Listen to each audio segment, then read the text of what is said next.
एक छोटे से गांव में एक बूढ़ी अम्मा रहती थी। उसका नाम था गौरो अम्मा।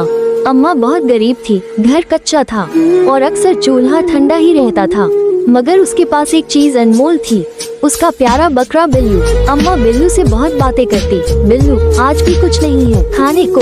बिल्लू समझता था अम्मा की तकलीफ। एक दिन जब अम्मा पेट पकड़कर चुपचाप बैठी थी, बिल्लू चुपचाप दरवाजे से बाहर निकल गया।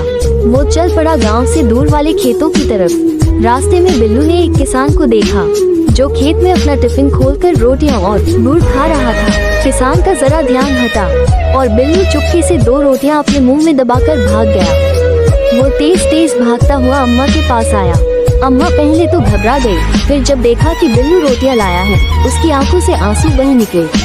ओ बिल्लू, तू तो मुझसे भी ज्यादा समझदार निकला। अम्मा ने रोटियां खाई, आधी बिल्लू को खिलाई। उस दिन से रोज बिल्लू किसी न किसी तरह अम्मा के लिए खाना जुटा लाता। गांव के लोग भी बिल्लू की चालाकी और अम्मा से उसके प्यार को देखकर हैरान रह गए। तो दोस्तों, क्या आपने कभी ऐसा वफादार दोस्त देखा है? एक छोटे से गांव में एक बूढ़ी अम्मा रहती थी। उसका नाम था गौरो अम्मा। अम्मा बहुत गरीब थी, घर कच्चा था और अक्सर चूल्हा ठंडा ही रहता था।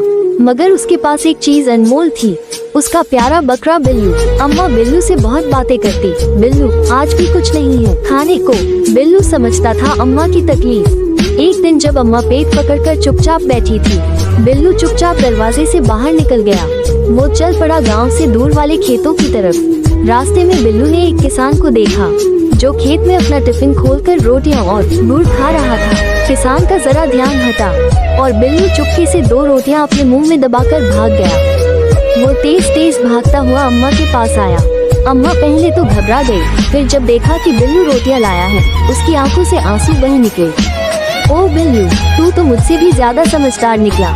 अम्मा ने रोटियां खाई, आधी बिल्लू को खिलाई। उस दिन से रोज बिल्लू किसी न किसी तरह अम्मा के लिए खाना जुटा लाता। गांव के लोग भी बिल्लू की चालाकी और अम्मा से उसके प्यार को देखकर हैरान रह गए। तो दोस्तों, क्या आपने कभी ऐसा वफादार दोस्त देखा है?